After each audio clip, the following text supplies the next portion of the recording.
Shireen, welcome to the show. Thank you for having me, Miriam. I'm so honored to be here with you.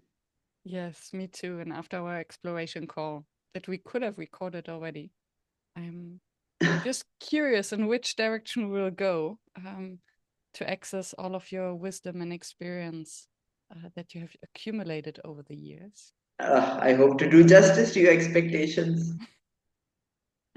And I always start with the same question. When did you start calling yourself a facilitator?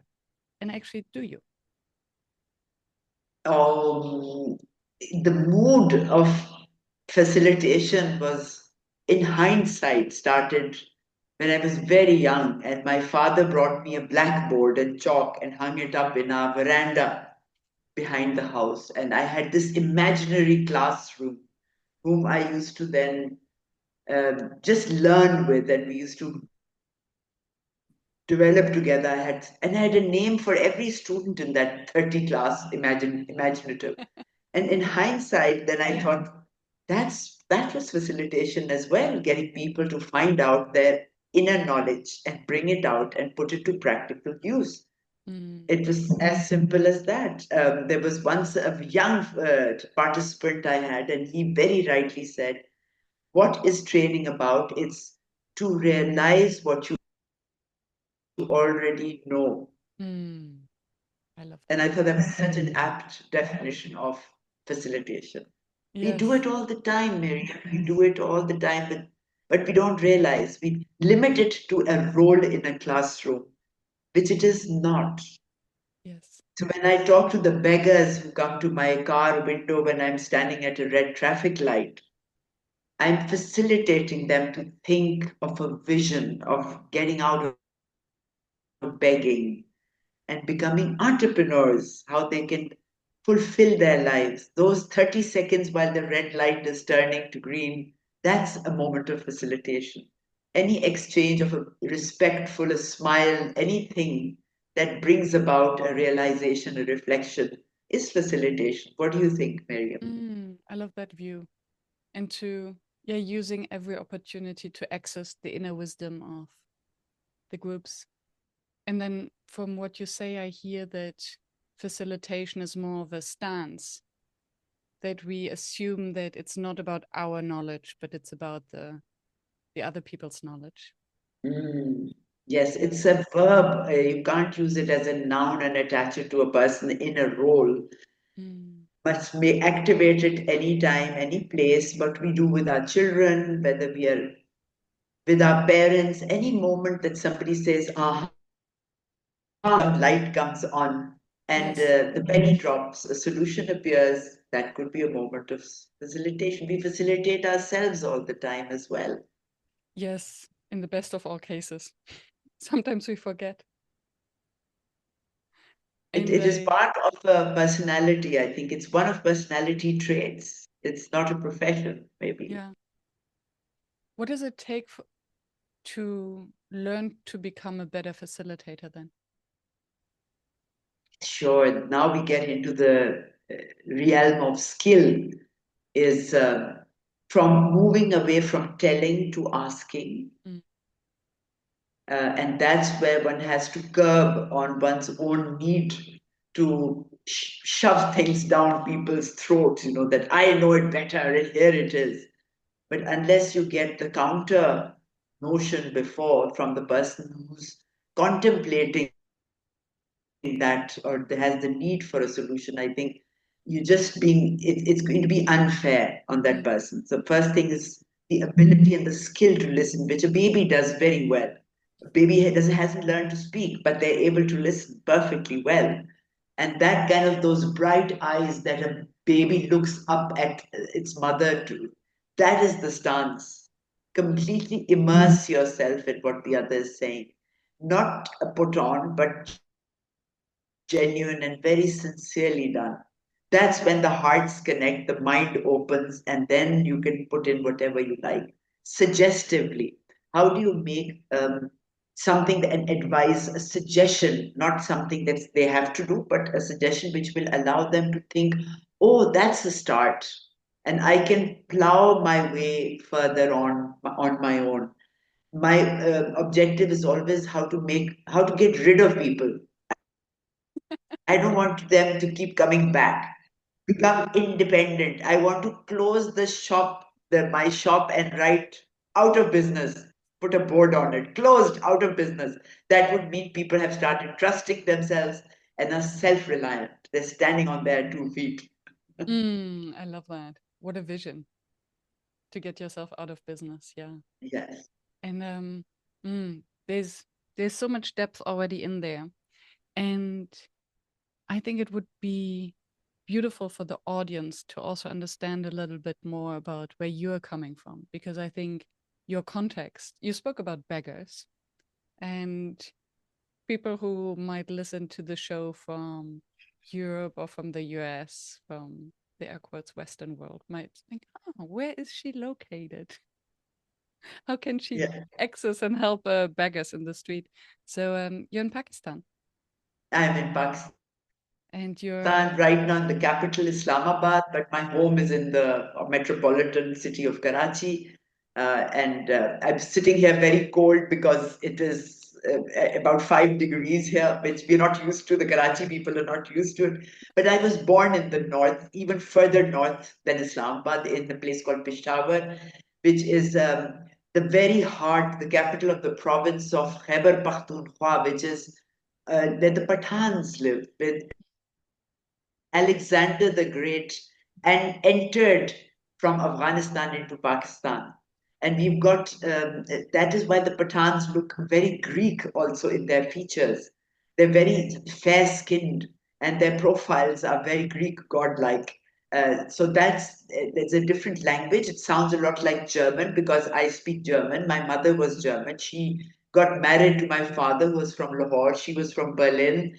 They met up in Cologne in Germany, and then she came here and lived all her life. Yeah, and that's my background. The paternal my grandparents were from Lahore, and we had this family home which was 5 stories high, but every story had one room, and I had 32 family members living in those 5 rooms with no 32 family drainage. members. And There was only a bowl on the roof, so we had to climb 5 stories to go to that bowl, do our thing, empty it out, and then clean it up and put it back. But we had the time of our life. And every 3 years, once in 3 years, we used to go to my grandmother in Berlin, live there with her for 3 months for our summer vacations. And we learned table manners, we learned how to do vacuum cleaning and dusting and dishwashing, how to stand in a queue at the post office, how to buy ice creams. This is all at 2.5, 3-year-old, 5-year, how to rollerblade on the footpath, play in the sand. So the contrast, my life is such a contrast, which has enabled me to adjust at any place, anywhere. I have no issues living in a dump, or you give me a palace and eat with the queen, and I can do that as well. yeah, and when I hear 5 stories with 32 people, two very different cultures, that means in at least a sensitivity for facilitation from very early on. How do you facilitate the co-living of so many people in such small space and facilitate the communication across cultures, especially as a woman? Mm. It happens. Um, well, we saw all that happening, like during the day, all the beds would be put up, and at night, the beddings would be put down. And that small space accommodated everyone. You see, these are concepts that the mind registers as a young age, at a young age, that you find a solution. There Mm. are always resources available.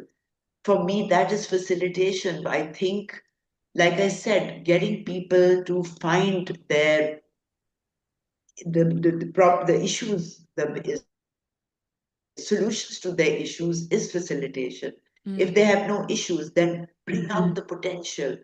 Why did I get into this, Miriam? Because I believe divinely, if you allow me, that we humans are the best creation in the universe. So far, we've not found another creature who's better than us human beings, as we're gifted by birth. What we become is a different thing, right?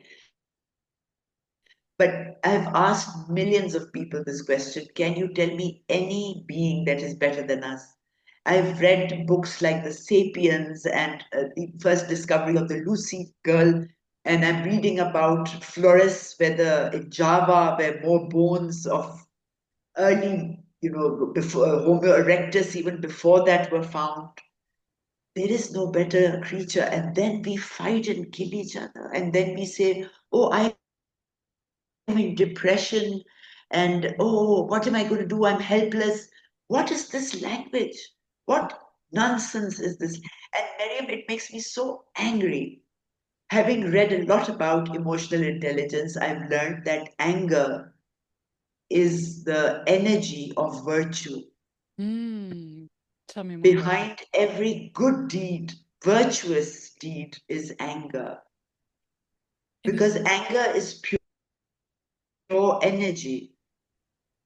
And even if you can use nuclear energy for destruction or for constructive means, similarly, you can use your anger. So I channelize my anger and put it into this project that I am doing, living my life around since last 30 years. mm, Very happy with what I'm doing. It's a party. I love your clear articulation and embracement of anger. And it reminds me of what I read. I think it was Alain de Botton who says, when we're angry, we show that we are optimists Yes, because we believe in we can see and believe in a different reality, in an alternative, and that it's not there yet makes us angry.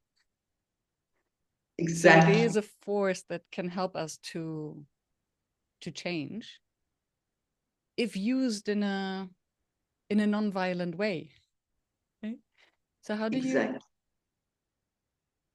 is this, and you spoke about emotional intelligence, and we spoke in our exploration call about the concept of unprofessionalism that I'm working Yeah. on, which means bringing the human back to work. And I think emotional intelligence, especially anger, is something that is very often pushed aside. Let's not touch it. It's dangerous. We cannot control it. So, how do you bring emotions and maybe even anger into your work? Recognize it. Recognize what makes you angry. And that will show you what your values are, Mm, what is important to you in your life. So if I walk by on the road, I walk by there's an accident and there's an injured person lying on the road, and I stop and do something about it. That is my value: compassion, morality, ethics. That's not a law. No law of any country says that a citizen is obliged or must pick up somebody injured from the road. No. But ethics says you must. mm, Now, if I pass by and let that body lie there, the injured person lie there, then does it show it about me? That I'm apathetic, I'm insensitive. And if I don't even feel anything about it, then I've lost my values. If I mm, don't feel angry about it, I've lost connection with my values. And therefore, I'm now characterless and I'm a slave to anybody who comes to command me. That's how nations become enslaved. They have no identity, and somebody else comes and takes them over, whether it is through IMF, through the World Bank, whether the United Nations comes and has to feed its poor. If it's an external body that comes and you're sustaining yourself on that, mm, we've lost our values. mm. And hence the enablement, empowerment of people to help themselves. That's what Exactly. sounds That's like what your the word, driving force. yeah, that's what the word empower, the prefix em means my power. Mm, I decide to give it. Nobody can come and say, I empower you because it's my power. You can Mm, create an environment in which people will agree to let their power be implemented. That's the agency. I have agency, I have the power to take risks, to make decisions, and then with action follow through. mm. I love that. And I would like to ask the obvious question. You're in Pakistan, where women's rights Mm, are not as common and lived as in other countries in the world. I think you at some point you shared a very sad statistic. Um, and I wonder how do you bring at least a moment of hope or a different reality to the spaces that you facilitate and where you train mm, or speak, um, without, and I assume that you acknowledge the reality and still create an alternative view. And I think this can be very inspiring for anyone listening to that. Um, mm, because if we can learn how you do it in an extreme situation, everything mm. else might be a walk in the Yes, park. sorry. Your earlier question brought in the woman angle, and I missed out on that, but glad you focused on this. Uh, the statistic I had shared with you earlier was that on the global gender index, Pakistan is 148th out of 148. Yeah. Besides that, the highest violence against women is in most Muslim countries. Yeah. But the propagation that we do is that, oh, women have equal rights in Muslim countries, not equal, but they're fairly and respectfully treated. There are, since I've been born, I've been hearing women being victims of acid throwing because they didn't bring enough dowry, let's say, or they didn't listen to what the mother-in-law wanted when she wanted a glass of water, couldn't hear her bring it. It is torturous. The amount of globally, the amount of women that are involved in maiming and violence is much more compared to all the deaths, cancer plus malaria plus typhoid plus I mean all the vehicle accident, road accidents and all combined is less than the amount of women that died through. It was last week in the papers, 50,000 women were killed through violence with their own family members in the world. That is one woman every 10 minutes. That is, And 22% of that 50,000 was in Africa. Now, coming back to here to your question is, you know, um, when I was born, Miriam, I was the third daughter. I had the firstborn was a girl. She passed away after 2 months. Then my sister was born, and then I was born. When I was born, all my relatives were crying. Oh, it's another girl. Had there been a boy that was born, they would have been dancing away and giving out sweetmeats, and there would have been fireworks and whatnot. But I never knew that. My parents never told me till much, much later when I was in my 50s, they told me. Then there's another thing here when families have too many girls in there. Then they say, oh, the youngest daughter normally said, oh, you're just like my son. So the girl normally takes on this role of a boy's.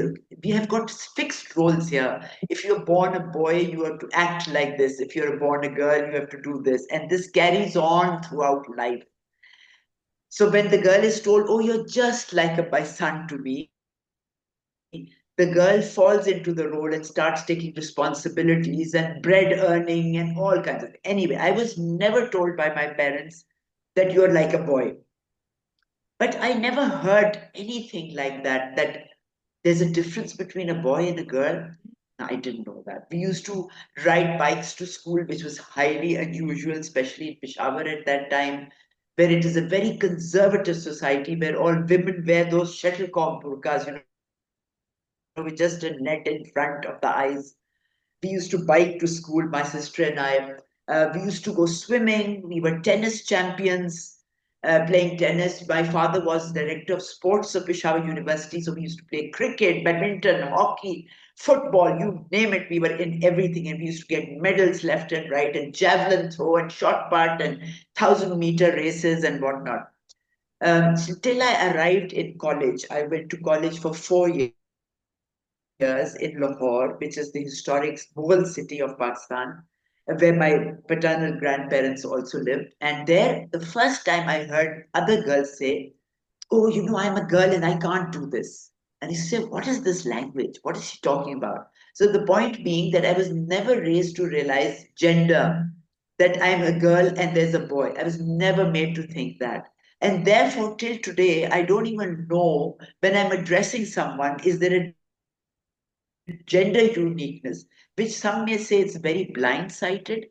But for me, everybody is a citizen of the universe, entitled to the same respect and trust, and the expectation to rise to challenges of their lives. So now, when I hear all this, but then women need a lot of hand holding. They invite me to conferences and say, "Please tell us how we can build confidence in women. How can we support them?"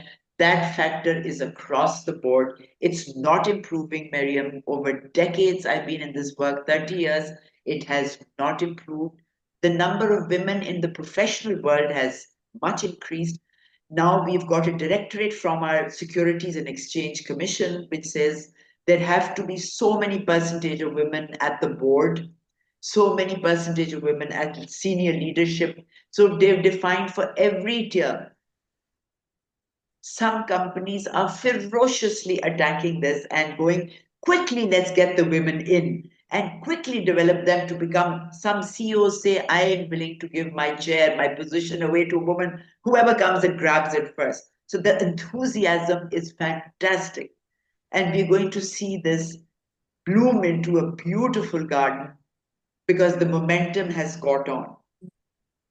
If you have read that book, it's called Half the Sky. It's written by two journalists who've been around the world studying women's issues. It's called Half the Sky because if only Mm. men are holding up the sky, half the sky is going to fall down on us. So, how do we get the other 50% of the world activated to lift up the sky with us? Anyway, so yeah, that's the reality. You're right. I even now I go on a bike to my office or go to the market to do my grocery shopping on a bike, and people on the road say, "Oh, oh, look at her, look at her." They're aghast that a woman is on the bike. And I just wave at them and say, "Good morning, Assalamu alaikum," and we become friends because one of my values is not to let my car exhaust come out unnecessarily to damage the climate. So I go on the bike. And Mm. why should I value if everybody around me is making fun of me? It's too pathetic. But normally people give up on those values because what will people going to say? Mm. That's the only value left behind. Yes, so it is, I have never found it difficult. Here we have separate queues, for example, at the airport when you're going through security, there is a separate queue for women and a separate queue for men. Now, if I go and buy, on Sundays, we have this delicious breakfast of flan made in oil with a lot of halwa. Halwa is the sweet meat and then very spicy food. Now there are long queues waiting for that hot bread to be made. There's a separate queue for women. And I said, "No, I will stand in the men's queue. Why should I be unfair to the 50 men and I should get the food before them?" "No, madam, you please come stay." No. So I have to take a stand, but other women don't. They will be very happy to get their turn come on first. See, where do you start being fair then? Because Mm. if you sometimes stand in the men's line, you get sexually harassed. It could happen. It has happened to me often as a younger woman. Many times have I been sexually harassed, right?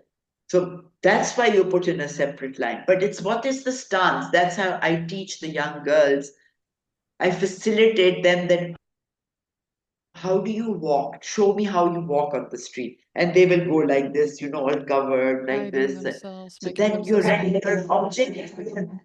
Yeah. How do you use your head humble, show humility, but show confidence? Mm. And then automatically, and then smile and greet. You're not inviting, you're acknowledging. The harassers are those who just want attention and they'll go to force even to get that. How do you deal with it? Learn. So that's how we start the conversation about being self reliant on the street. For example, this young girl, she used to work with me. She's lovely, long, silky hair. So one day she started coming with, the whole thing covered like this. So I asked her, Sumera, what happened? And she said, the 2 minutes I have to walk from the bus stop to the office, I get so many cat calls on the way. Now I've put my head into this 2 meter cloth and nobody says anything to me. She's safe. Yeah. Yeah, so then another girl, she was wearing a doctor's white coat.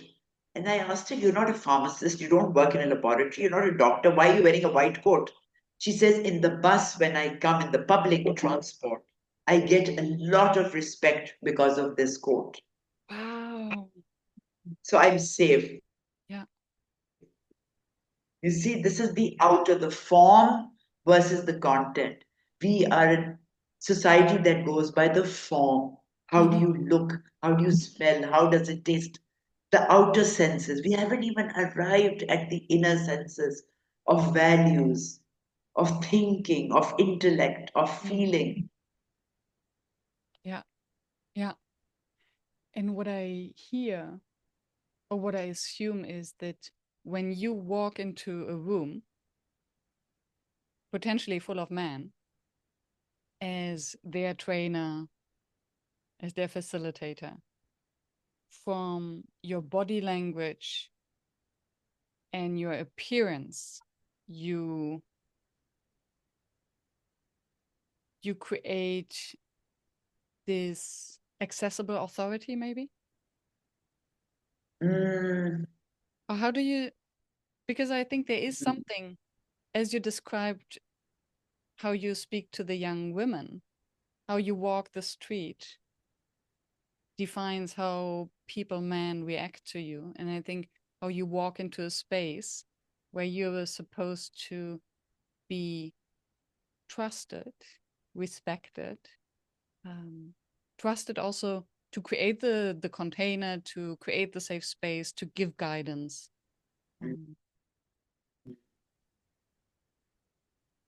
Um, it's never occurred to me, Miriam. Wonderful you're asking. I never thought of it that way. But now that you're putting it, I walk into a space with a sense of responsibility mm, that I'm here to give something and earn, maybe earn their respect.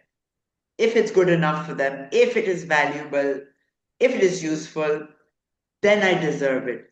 But the sense of discipline and responsibility is the first thing without even having to notice what is the impression I'm making when I walk in. It's never occurred to me. No, mm, no. It's an obligation, and not even an obligation. It's a mission. It's a mhm, crusade that I want to say.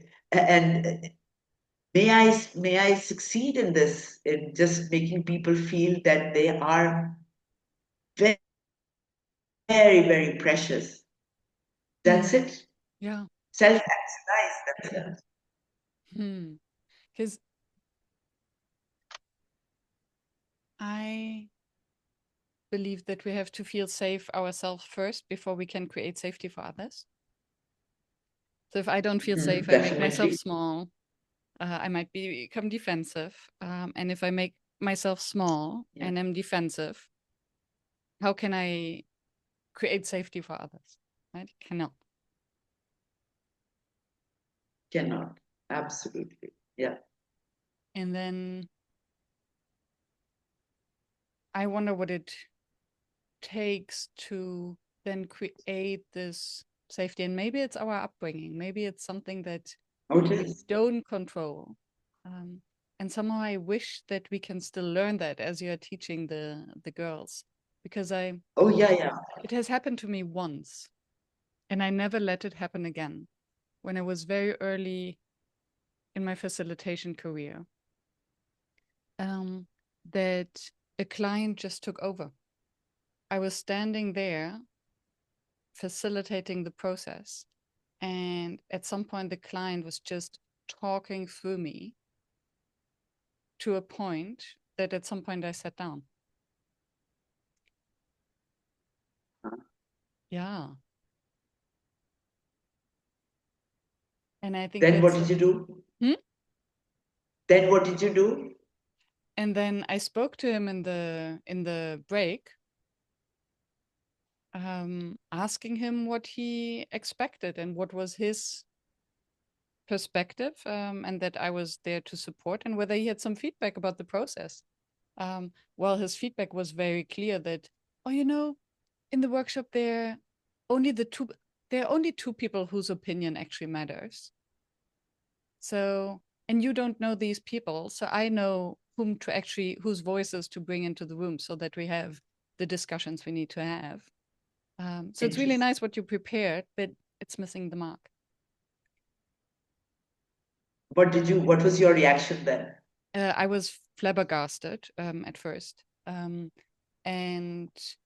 accepted. Well, I accepted it. I was like, if this is how you operate, it's not why I believe we're here, and it's not how I believe we'll get the results that will move you forward. I didn't work with them again, Oh, and I learned okay. my lesson. Yeah, All right. There you and are. yeah, and I think with this in mind, I'm coming with my questions, Yeah. to hear about your experience and how to navigate a space where it's normal that there are hierarchical differences based on gender, um, and status. Mm. They are very clearly defined for people, status and positions, and are very important to people. It is about the agreement on the goal, the common agreement that we start out a facilitation session, then we come to a common agreement, and that is anybody then during the process is going off tangent, we can always justify, we collectively agreed on this. Let's move back into that realm. And if there are voices who were not heard earlier, we can still bring them in. If they're different voices, let's hear them as well. But let's make it a collective thing again. Revisit, redefine, and move on. I can always change my agenda. We can always improvise. No issue at all. Change everything. And this is what experience teaches. You see, for Mm. example, I was told in Lahore there was a company, and I was told that I'm going to work with the factory staff, and factory staff is mostly hardly even educated. So we have a wonderful program called that's called Attitude, Communication, Teamwork, ACT. And we do this with pre-literates on the factory floor. And I made the workbooks, and they're all icon-based, so they're all pictures. There's no text in them. And all the facilitation is through exercises and simulation. So once when I entered their auditorium, I see all the senior executives walk in, and I have these books with pictures, and my all my presentation is the same.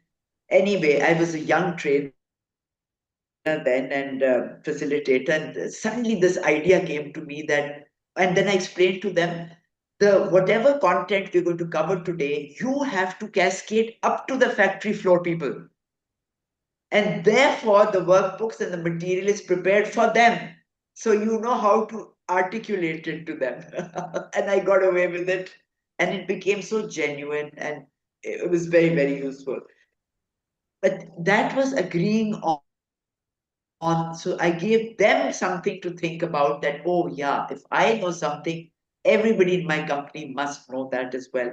Whether it's the vision of the company, the values, how do we bring the values to life? How do we build relationships, and what makes a strong team? And everything is applicable to everybody. Yeah. To Beautiful. improvise. But Beautiful. we And I have think, to listen to the every viewpoint of every audience. mm, and I love that if you can communicate to a group who is illiterate. So how can you break it down to the easiest, simplest way? It's like breaking down concepts to children, right? Yes, Um, yes. then it A shows that you really understood it. And I think it will even make it easier for adults, because I think very often adults nod along and pretend as if they understand everything just because they don't dare to say, wait a minute, can you please Yeah. explain? And also, Miriam, there's a child in every adult.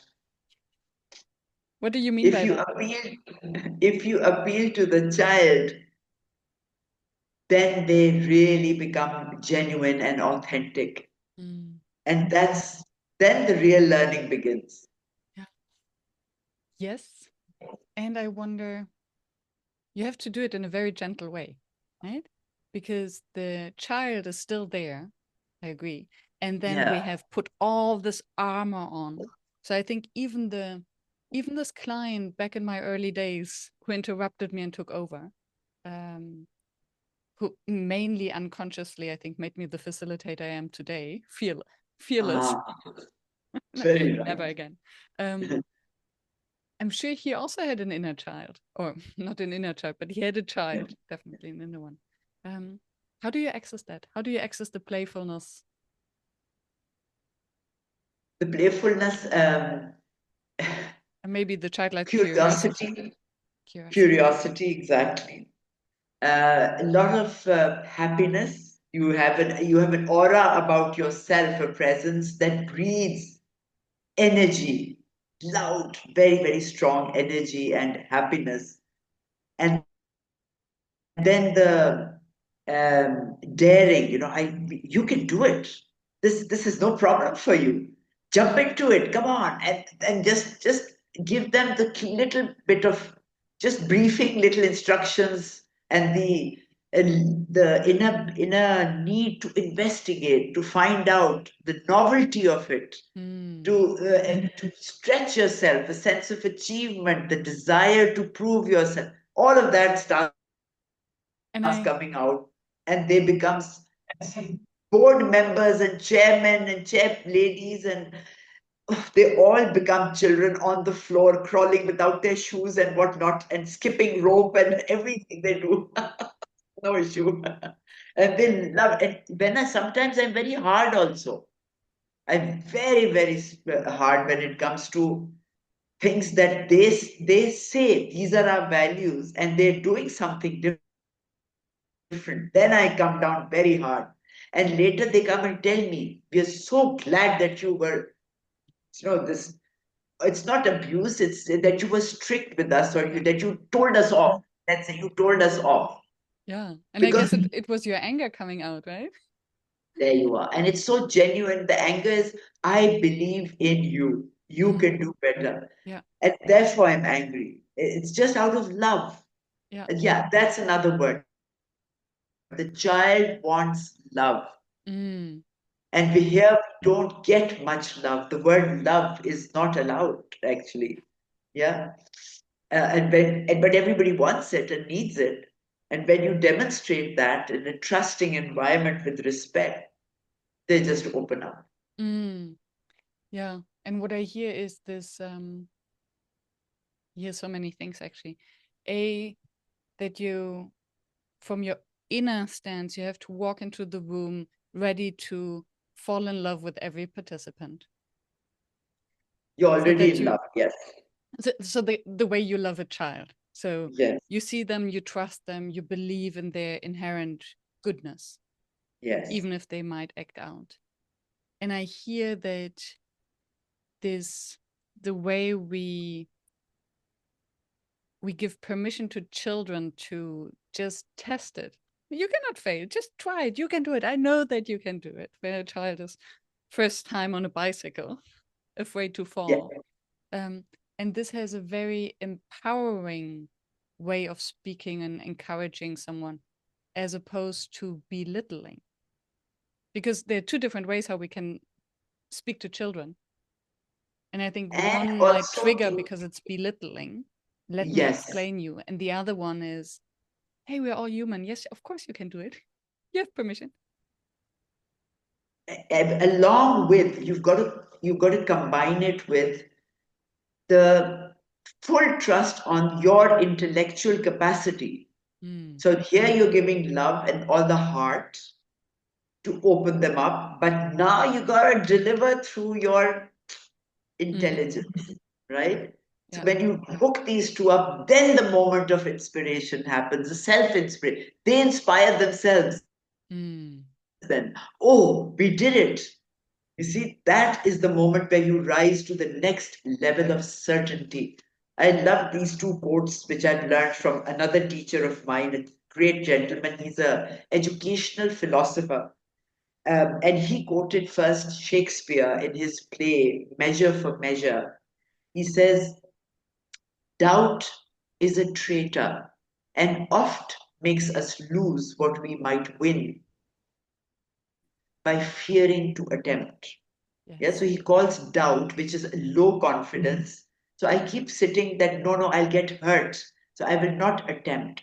Whereas in contrast, there is the famous Eastern philosopher Imam Ghazali. And Ghazali says the opposite. He says doubt is a form of grace, not a traitor, but grace. Mm, It means God wants to raise you to a higher level of certainty. hmm. So, in the first case, uncertainty or doubt takes you over and you succumb to it. In the second case, you rise above doubt to the next level of certainty.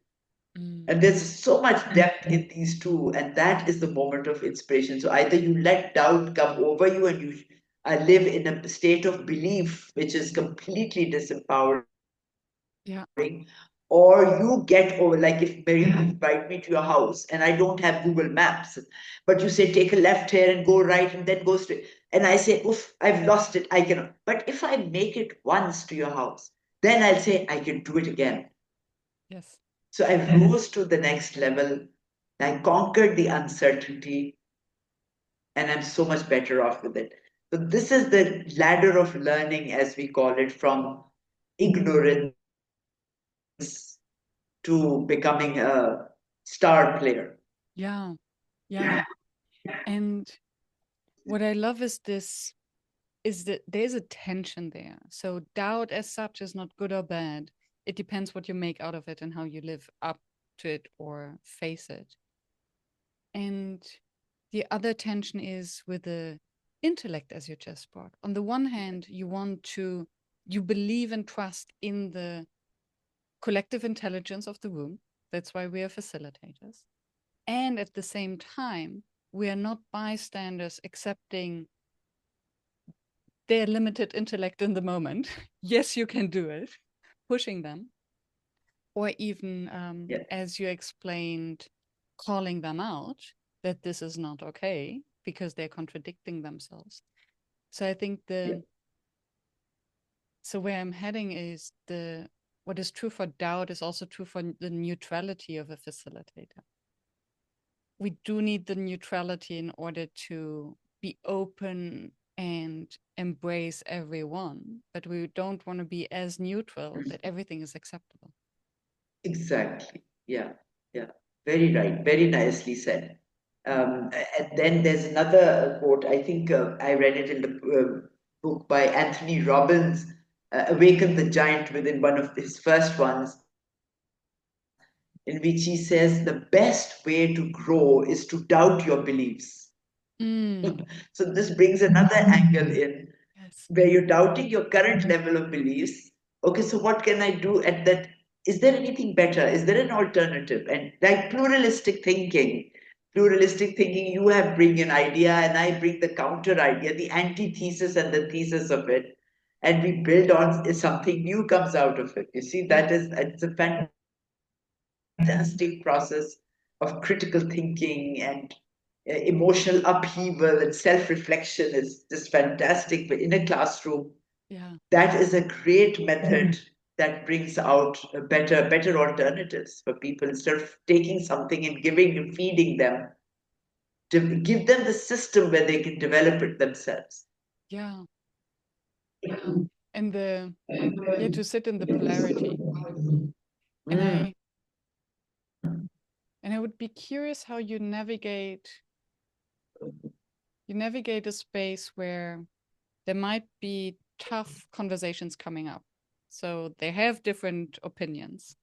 You created a space where they feel safe enough to show their emotions, right? So to be a little bit more unleashed. How do you ensure that it stays constructive? So how do you navigate the emotions? And I think what's behind my question is in the exploration call you mentioned that you're bringing the unprofessional out of your participants. Um, mm.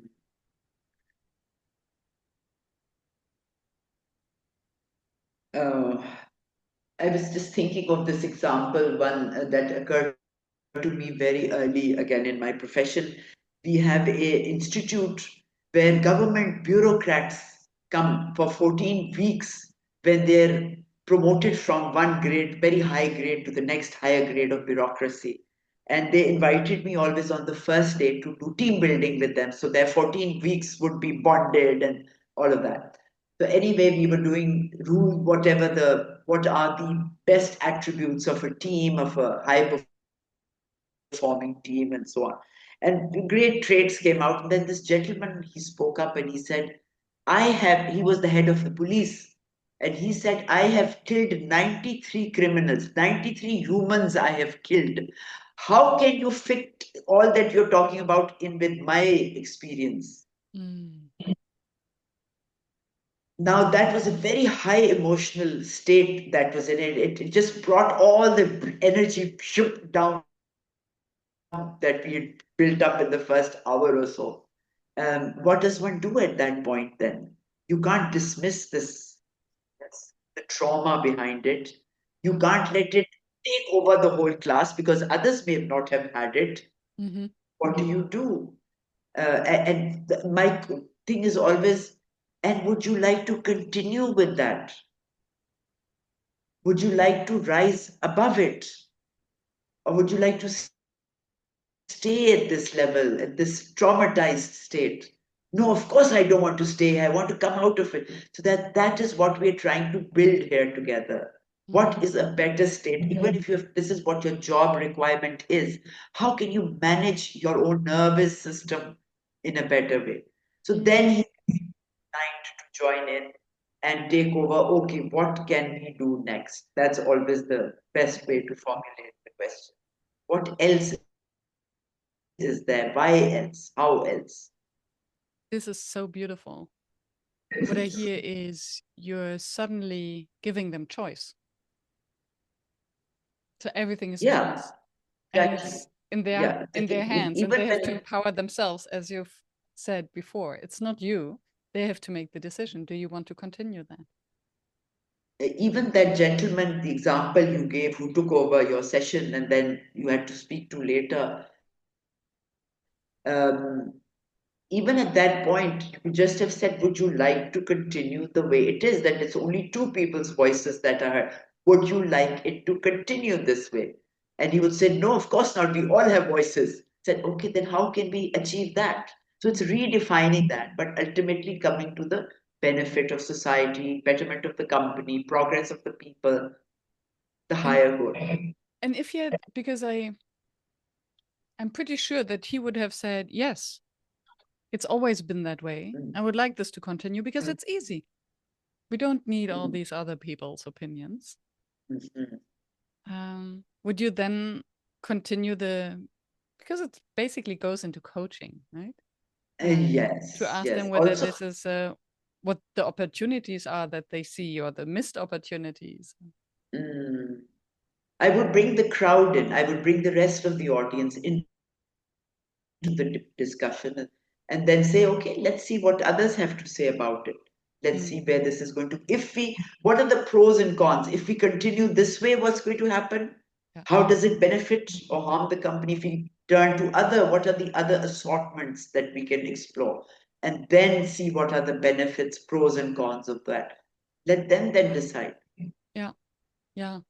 And I think this was the moment where I understood the concept of facilitation, that there's the mix between facilitated manipulation, where there are some clients who think they can hire a facilitator, pretend as if it was a group process, but the outcome has already been defined. And then Wow, suddenly I was nice. just the person being used as the facilitator. I like that. Well said, Miriam. And it's sad because it exists, but I think as soon as we have realized that it exists, then we have choice and do something against it and protect ourselves. Quite right. Yeah. Quite right. But tell me again, we were hunting for this word. Let's explore it further. Unprofessionalism. Yes. Um, would you like to steer the conversation towards that or bring out Yes. something else? Yes, I, please carry on. so and maybe we can start with the question: what makes a professional facilitator or trainer? And what is your understanding of unprofessional? No, let me ask the other question. I'll ask you the question that I will ask always on the other podcast. Uh, what's been an unprofessional action you have taken that turned out to be the best thing you could have done? Mm, I think the the again the definition of the word varies from person to person, which is nominalization, which is common. Now, professionalism is understood to be you have to be very strict and stern, no such emotions, like it used to be in Abraham Maslow's times and the Industrial Revolution and all that, where your things like your passion, courage, your sentiments, the meaningfulness of something was had of no consequence. For me, the modern professional includes all that. Mm. But normally, when you enter a company where this is not required, I mean, this is unusual, and there I go and even hug people. Mm. That seems very unprofessional. Yes. But who cares? They open up. And that's what I want. We want to get to the truth, right? And we want to get there fast, efficiently, and effectively. And if it does, call me unprofessional if you like. But my goal is that you can do better than you are. Let's go on that journey together. Mm. I don't know whether that answers it, but yes, it appears unprofessional, but it gets the ball rolling. So, and I love that, and thank you for also making this distinction because that's exactly how I define the difference between or the edge between professionalism and unprofessionalism. Because when we have, and that's where maybe status comes in, Yeah. that if who are you who can come into these spaces and hug the clients to break the barrier of professionalism immediately with a seemingly or highly unprofessional action and still be recognized, right? So that Right. they maybe lose their armor or they. So I would be curious, where do you see the edge? Who can do that and who cannot? Because I think it's a fine line. Wow, who can do that? um, you can do it if you do it naturally at home. In my Mm. office, one I have for my young people, my school of leadership, where we do leadership skill training for all the young people in the country. You come there and you'll see some of them sitting under the table, not at the table. They will be sitting with their laptops under the table. Somebody else will be will be playing music and dancing to it. Somebody will be washing the toilets, washing the dishes. Somebody will be mending the torn curtain or any, and the whole and then we would invite people in and say, go and find out where does the CEO sit. And they would walk around the office and there's no office for the CEO. Where does the CEO sit? Oh, at the same table that anybody else is sitting on or under the table even. So apparently it looks very unprofessional, but it's the most highly creative stance. Creativity comes out in that form of relaxation. We after lunch we all used to dance to digest the food and get our energies back up again. Now anybody from outside would say, this is terrible. What is this culture you have developed here? But it is exactly what everybody wants. They would go out and do the same thing as their organization then, because it does bring out the best in people. It's become part of professionalism. You see, um, in when you come in the industrial revolution, people used to come and work 10 hours in a factory and do the same thing, putting lids on bottles, for example, 10 hours of assembly line. And we didn't want their spirituality. We didn't want their emotionality. No, we just wanted the body and a little bit of the brain. And they were paid for that. So they were a cog in the wheel, as was very often written about them. Now we don't want that. We want your thinking, your imagination. We want your ability to visioneer, to live up to values. We want all of your personality, your spiritual being as well. We want it all to come in. And that's called unprofessional. Yeah. Yeah, it's It quite. may be, but I think people are learning that it works. It ought to be allowed. Yeah. And what I sorry, the emergency alert. Oh, No, I think it's just a test. Here we go. Um, they do this from time to it's the first of the month. That's why ah, they do it. Um, and I wonder whether there's one thing that you said earlier and that I find now again in the dance and what you described as to unleash creativity is nervous system regulation. And I wonder whether professionalism very often is a protection that we put on when our nervous system is not regulated, mm, because it makes us maybe unapproachable, or it's easier not to suddenly do something that wouldn't be appropriate. But if we do regulate our nervous system, and I think dancing is one of the best way to do that, or hugging, touch, yeah. Mm, and then this helps to move beyond this armor. mm. But to break it, Miriam, people have been from their childhood through their teenage and then later all with this, the armor is so powerful, is so strong. What has been your best way of breaking it? Mm. Um, I start my sessions with a stretching. I ask them to get up off their chairs and to stretch their bodies. That usually helps. I play music and I dance, and I invite them to dance with me. So I do a Yeah. lot of my work online. So that's why. Um, and humor. I think Ah, speaking, and it's maybe not even humor. I wouldn't call myself a very humorous or funny person, but I think I'm good at normalizing things, speaking about my ah, own emotions, and thereby ah. showing others that it's okay to speak about theirs. Vulnerability. All Yeah, right.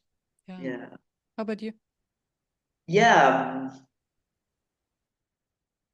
I won't even give them the opportunity to know that there's an armor going to be in the room. Sorry, it ain't gonna work. You gotta shut it all. Not even acknowledge it right from the beginning. Mm, Just go about it as if I've got these best people in front of me and they're here for this cause. So people at a higher pedestal. mm, raise the expectations to a level of nobility. And then And they then want to people live up to it. automatically start rising to that level. And it's genuine. I really, really believe, yes, they belong there. Mm, Um, there's expectations from a child, and the child delivers. So the adults do too. They've just been subservient and or just listening and becoming not having their own voice, and suddenly they're being asked, "What is your opinion? What do you think about it?" mm. And suddenly, oh, we've got an idea, we've got a thought, we can think. uh, Maybe in the West, it's very common to be asked, "What is your opinion?" But here, nobody asks. I have to teach these 4 words to people. Please go at home and practice it with your children. They too have an opinion, and you've never asked, like your parents never asked you. So start practicing at home. Yeah. And then I do think that many are afraid of what they might unleash. So once they open the gates, but what if I cannot control it, right? What if we start hugging each other and then they think that lower quality is okay? If they Yeah. think I'm their friend, they will show up to work late. They will deliver bad quality. They will think that it's okay. And so how, and I assume that this is then where your hard side comes out because you must set boundaries at the same time. Um, and Absolutely. I wonder whether this is actually the result of more nepotist cultures where, oh, you hire your cousin and your friend, and then everything is okay, and you don't look for the quality. And then very quickly, the assumption is that if you welcome or treat someone like your cousin, it also means that they don't feel the consequences of breaking the rules. But that's why our vision statement is freedom with discipline. Mm, So within the boundary of whatever promises you make, you got to fulfill punctuality, time consciousness, deadlines, accuracy of communication. All of those things are defined by the values of win-win, integrity, all of those values that we have. And within that, you're free to be creative and do as you like. But there is no harm that has to come. And if I win on the condition that everybody around me wins as well. So when you have that, and it's so deeply ingrained in all my team members, then our mission statement is cultivate distinction. What makes Miriam distinct? What mm. makes the other? Everybody has a distinction, which makes us unique individuals. But then the vision is freedom with discipline. And everybody rises to that standard. There is no shortcuts, then there is no coming late or coming delivering short of the promised quality. Doesn't happen. I like So that. you have to be firm, but you have to be fair. And where does the Mm, fairness comes in? That comes from the value system, the vision, all of it defines. That's the soul of the company there. yeah. Yeah, so when participants, whenever I come talking to a client, whether it is communication skills, negotiation, anything we do, delegation, anything, the first question I always say, please, can I have your latest vision, mission, and values? And that's where we anchor everything into. So then any distortion, anything that goes off tangent, we say, hang on, let's consult what our VMV is saying. And then it has to come back and fall into place. So if they say no, no, if follow up, for example, a great menace in our companies is follow up. So if I've promised them that I'll give you a report at 5 o'clock this evening, and you call me at 5:30 saying, Shireen, where is that report you promised me? You are following up with me, right? At that point, I should give in my resignation because I made a promise and I didn't deliver on it. Mm. But here, people have made it part of their own job description to follow up. Of course, I have to follow up. People don't work without follow up. Is that the level of integrity? And they think it's one of their most important jobs to be doing that. Now, how do you take that away in a one training session? Mm. How do you get rid of that idea, that attitude?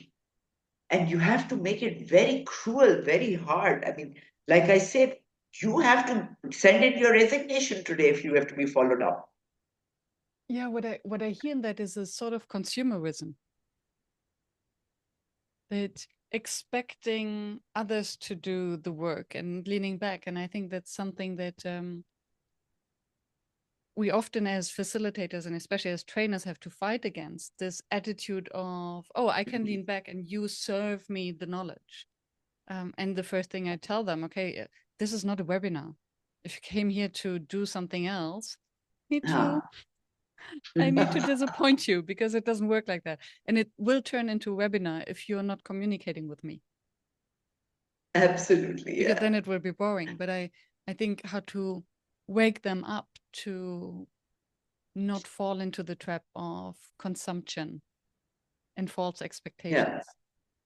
Mm, quite right. That is then truly unprofessional, yeah. Yes, yes. And then I would like to come back to the scene you described. You come to a new client and you hug them. Yeah. Would Shireen 20 years ago or 30 years ago been able to do that with the same effect? Or No. what had to happen in between for this to Well, be I wouldn't effective? do that to a new client. Mm-hmm. Yeah. Somebody I've built a relationship Mm-hmm. with and I'm comfortable with. We have an association, we have victories to share. Mm-hmm. Only those I would hug, right? Okay, great. Um, Also, in 30 years, I've done my work so much that I've made a name. And then my age is a huge benefit to me. Most of the people are much younger, and they themselves, especially the girls, when they're ladies, they come, we hug each other. Mm. Some gentlemen as well I've become comfortable with, and but very lightly, gentle touch or something like that. And that's what I meant. And then it continues that relationship. It is understood that when we meet, we'll hug each other, but Mm. not at the first instance. No, no. Yeah. Yeah, You can't even shake hands in the different genders. yes. But So it's my age advantage. mm. I'm a grandmother, so yep. And your status, I assume. Um, The you're respect, very everything. high respected and well regarded. And It then helps. I find this nuances very interesting, because we cannot, while we judge professionalism, seems like we can put all the behaviors that we put into the professionalism into one box, and it's very difficult to discuss them. Right? Being punctual, not making mistakes, knowing what you're saying, using specific words, knowing how to eat with cutlery. I don't know, everything that you learned from your grandmother in Berlin. Very professional. Yeah. So it feels to me now, and I'm thinking out loud, as if what professionalism is not so much debatable, but unprofessionalism is highly dependent of the context, of the culture, of what has happened before, of who does it. Interpretation in Mm, the culture. yeah. You see, when I go to Germany, visit my family there, a lot of the things that I do here very naturally in Pakistan, in this conservative society, I can't even do there because, ooh, what will people say? Oh, look at her, she's so crude. This natural, supposed unprofessionalism of just being joyfully walking on the road. No, no, no. In Germany, you can't do that. No, no, no. It's looked upon very strangely. Um, you get it? Yes. Yes. I remember I came back. I spent 2 months in Namibia when I was a master student to do some research. And Namibia, it's so lowly populated that whenever you see people on the street, you say hello, you greet them.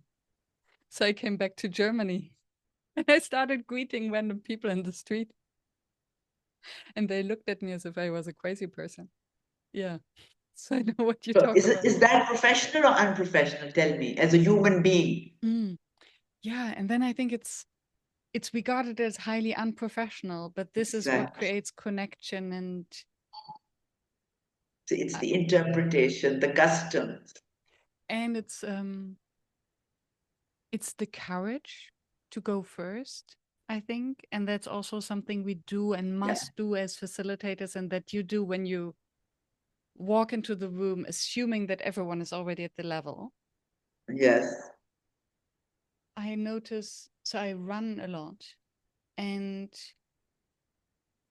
when I have a good day, I just smile at people and say and greet them along the Yeah. way. So I run, and everyone who's kind of coming my way, I look at them and I smile and I greet them and get so many smiles and greetings back.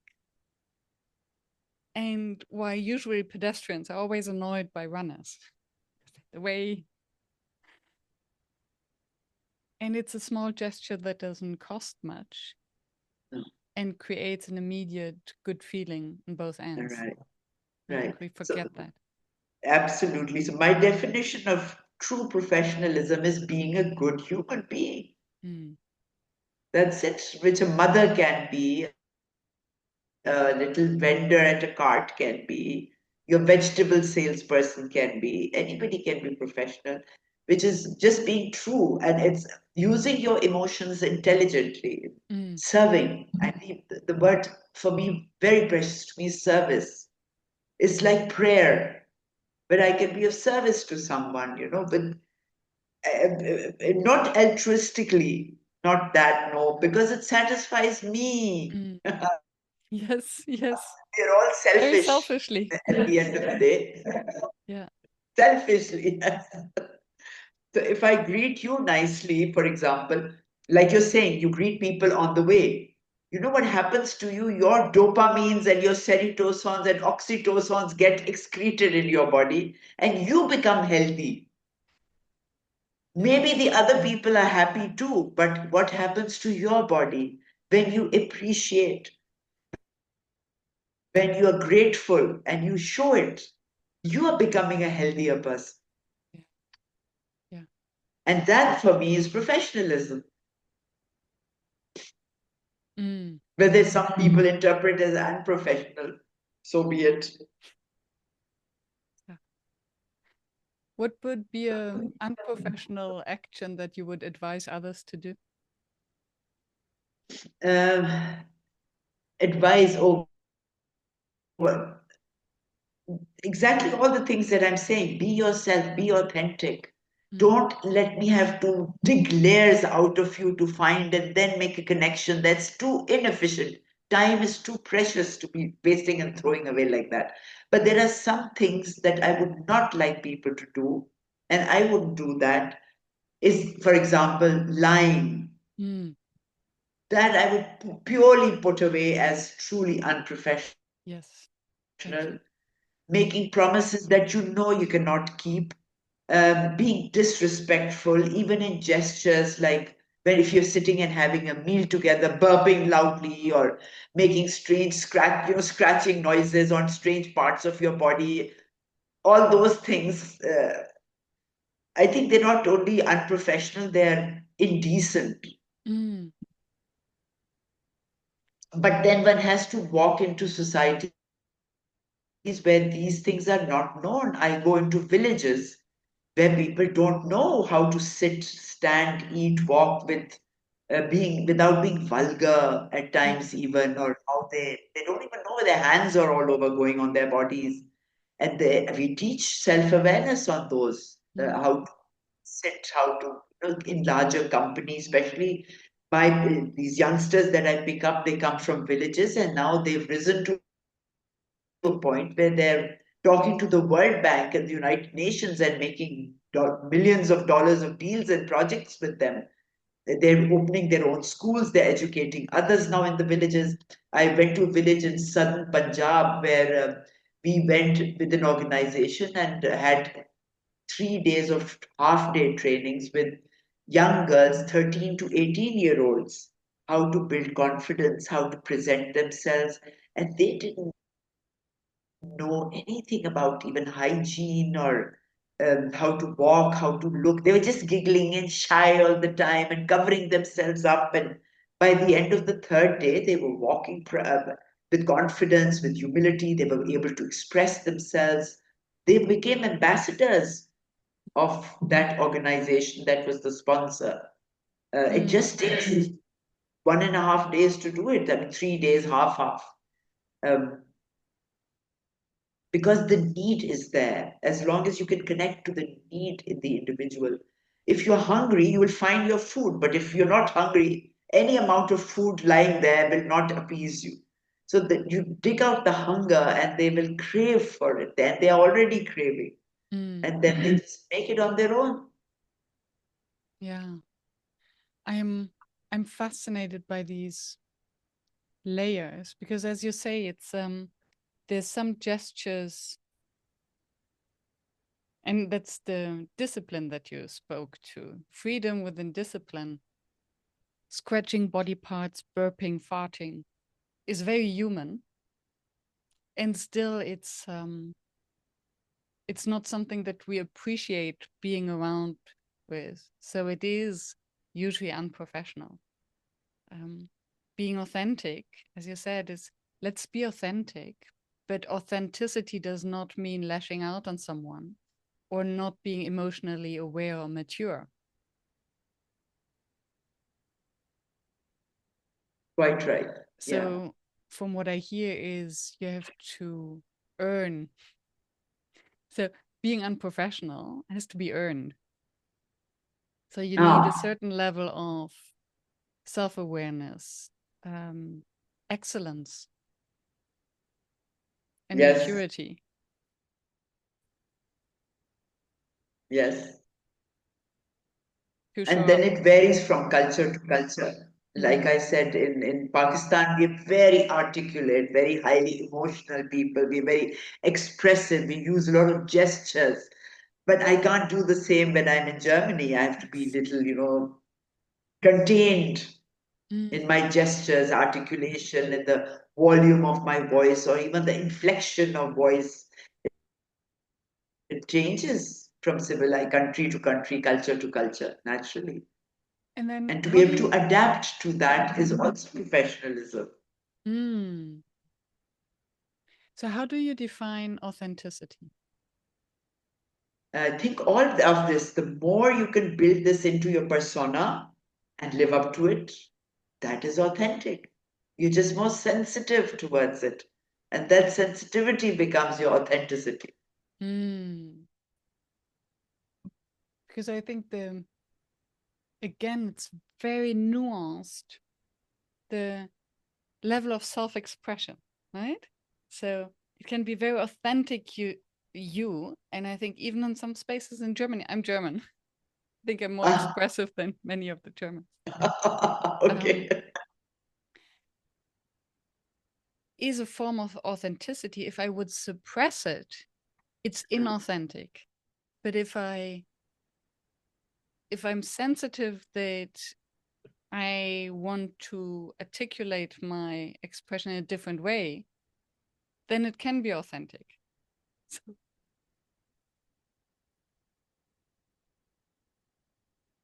I think it's just a matter of adapting. You're not suppressing.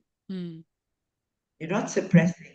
You're being wise by fit by being kind to the other person.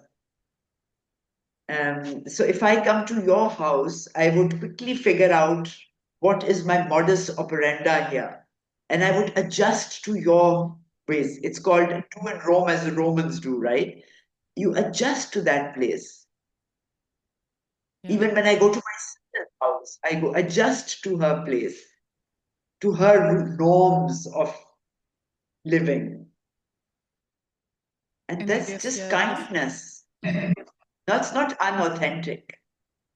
And it's respectful to first observe Yes, how yeah, others are doing, and yeah. then trying to adjust to that. Mhm. Mm.